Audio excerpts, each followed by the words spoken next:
sili na hindi ko talaga pinapaulam to kasi gagawin ko siyang binhi sa susunod na taon. Ayan na yung aking mga ampalaya, mga puno nila.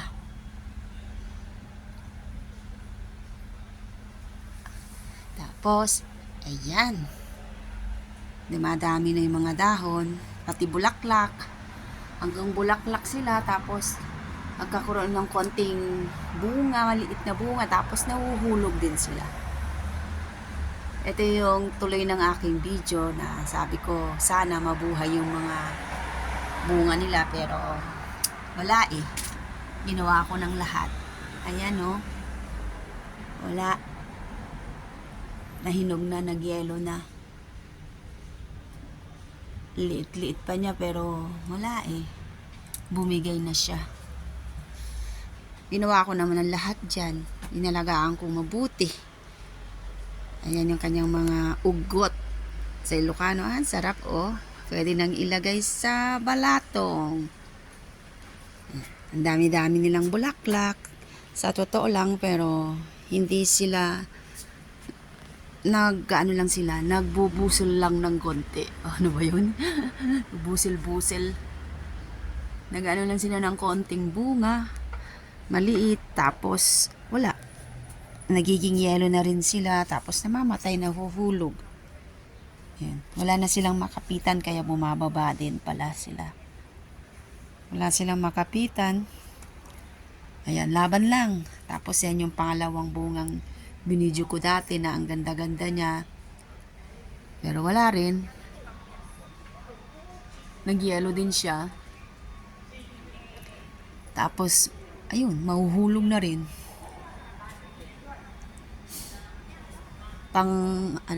Pang-anim na sana yung bunga. 5 yung isa, 5 yung nandun. Ay, nahulog na yun. Tapos, pang-anim. Tapos, ito rin yung isang dati pa na sinabi ko. Na sana, hahaba, lalaki. Pero wala eh. Mahuhulog na naman siya. Mamatay na naman. Iyak na naman si inyong kaampalaya. Bigla ko na lang naisip si kaampalaya. Kasi talagang gustong-gusto ko itong itanim. Paborito ko eh. Kaya, pang ilang taon? 3 taon? 4 na taon na ako nagtatanim tuwing summer dito sa Espanya. Kasi gusto ko talaga ng palaya. Tapos mayroon akong update na isa. Ito oh, sana, ayan. Sana, ito na yung mabubuhay talaga. Na matitikman ko na yung bunga. Meron pa ako nakita dito kanina eh. Sana ba? Saan ka na? Magpakita ka. Wala na. Kaya nahulog na naman kaya? Nung nakarang araw nakita ko lang yun eh. Sayang. Na naman. Suggestion naman po kung anong gagawin ko sa mga bulaklak para talagang magkakaroon na siya ng bunga. Kasi talagang ilang taon na ako nagtatanim pero wala talaga eh. Ayun yung isa. Ayun. Silip lang din pag may time. Ayun oh. Nakita? Hindi makita. Silip lang. Ayun. Siyempre, hindi makita. Ayan. Pangalawa na yan. Pangalawang bunga. Diba? Sana, hindi ko na naman makita. Ayan, ang pangalawang bunga na niyang maliit. Sana magkaano ka na naman. Bunga-bunga na, please. Dadalawa na lang. Pero marami pa namang bulaklak. Pero ewan natin. Ito, wala na silang maakyatan. Kaya yan. Maging sa karing-karing, umakyat na rin sila. Umakyat na rin siya. Sige, kapit lang. Pag-asa pa tayo dyan. Ayan guys. Yan mga kaampalaya. puti kong sili.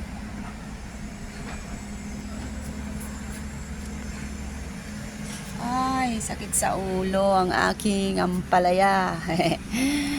Pero masarap sa mata at masarap sa panlasa.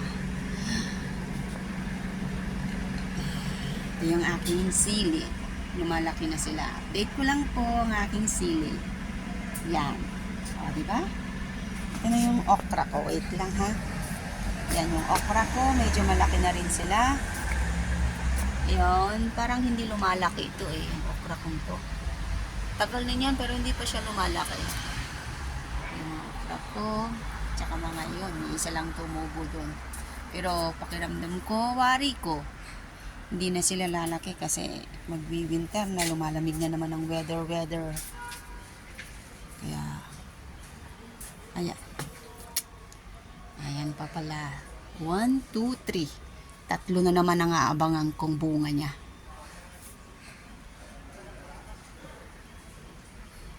Diba?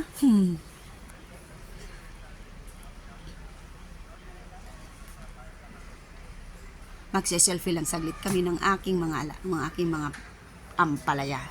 Wait lang, ang weather is good. Maaraw ngayon pero medyo malamig-lamig.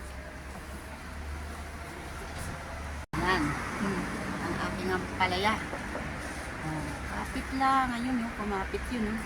Yun. Ay, yun. Kumapit siya sa karing-karing.